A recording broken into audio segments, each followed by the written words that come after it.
सफलता एककालीन 20 जन युवकों को पुलिस गिरफ करिबारे सफल होईछि। गिरफ युवक माने समस्ते पश्चिमबंगर बोली जणा पड़िछि। सेमानक पाखरु प्राय 1000 रु अधिक मोबाइल फोन जबत होइथिबा बेले 13टी मोटरसाइकेल भी जबत होईछि। किछि सुना अलंकार भी जबत होईछि। गिरफ होइथिया पश्चिमबंगर युवक माने दिन रे फेरीवाला काम सह मोबाइल चोरी करिबारे माहिर थिले एवं एककालीन सेमानक पुलिस धरिछि। 20 जन युवक जो माने लुटेरा गैंग रे थिले एवं सेमाने बारंबार लुटतराज करुथिले सेमानकु पुलिस गिरफ करिबार सफल होईछि। गिरफ युवक माने समस्ते पश्चिमबंग बासिंदा बोली जणा पड़िछि।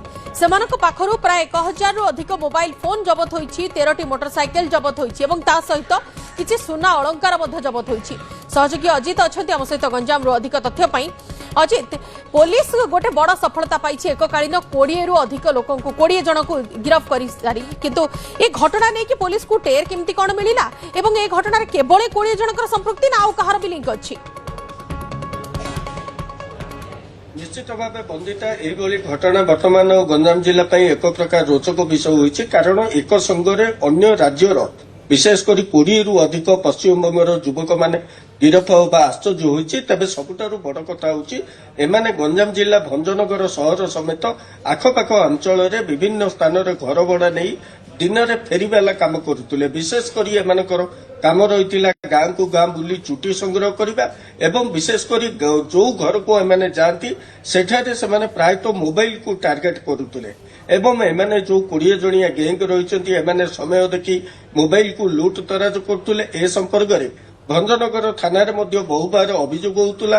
भंजनगर थाना अधिकारी जीवनानंद जेना एही क्रमागत अभियोग को आधार करी एक प्रकार स्वतंत्र टीम गठन करथिले एवं जारी फल रे आज पाखापाखि 20 जन युवक समेत नंबर प्लेट जोगैथिबा अभियोग रे मध्य जने युवक गिरफ होईछि एवं आउरी मध्य घटना रे 7 जन गिरफ होबार आगु को रहिथिबा मध्य जणा पड़िछि एवं वर्तमान सुधा जहाँ खबर रही 1064 मोबाइल जबत होइतिबा जणा पड़िछि। बंदिता 1064 बहुत बड़ नंबर अजित जमिति आपण कहिले 1064 मोबाइल एवं तार दृश्य मध्ये हम दर्शकों को देखौछु किंतु निहाती भाव में जदि एमानकर एक्टिविटी से अंचल रे एमिति थिला फेरीवाला हिसाब रे सेमाने काम करुथिले एवं लुटतराज रे संपृक्ति थिले जो मानको वर्तमान गिरफ करा जाईछि सेमानक सहित अन्य जो लोक माने थिबे सेमानको भी पुलिस होय त परवर्ती समय स्कैनर रे नै पारे सेमानको अधिक पचराउचरा करि पारे किबा सेमाने हुए तो ए लुटरा गैंग सह संपृक्त थाई पारंती। निश्चित भाव बंदिता वर्तमान यही युवक मान गिरफ होगा पर सबु तथ्य एक प्रकार पुलिस प्रशासन संग्रह करिबारे सफल होइछि। विशेषकर सेमाने पुलिस पक्षरु जहाँ सूचना दि जाइए मोबाइल गुड़िक पार्टिकुलर कहीं सेमाने चोरी करुले 100 नुहे कि 200 नुह पाखापाखि 1000 रु 1000 मोबाइल सेमाने विभिन्न समय रे बैटेरी अलग करुले एवं ताकर जो बोर्ड रही किट बोर्ड ताकू अलग करते यह पछरे प्रकृत उद्देश्य कौन रही तार टिकिनिकी तदंत करुच्ची। सबुठारु बड़ आश्चर्य कथा होची अन्य राज्य तथा वेस्ट बंगाल पश्चिम बंग अंचल विभिन्न विभिन्न थाना इलाकू यही युवक माने गिरफ होइछथि एवं विशेषकर यह जे भंजनगर जदिओ आज पुलिस प्रथम घटना एवं सफलता पाई एही भाव गंजाम जिलार सबुरी अंचल रे वर्तमान वेस्ट बंगाल लोक मैंने रही एवं विभिन्न व्यवसाय करुछथि एवं निज पेट पोषिबा सहित विभिन्न घर को टार्गेट करिथांती एवं विभिन्न समय रे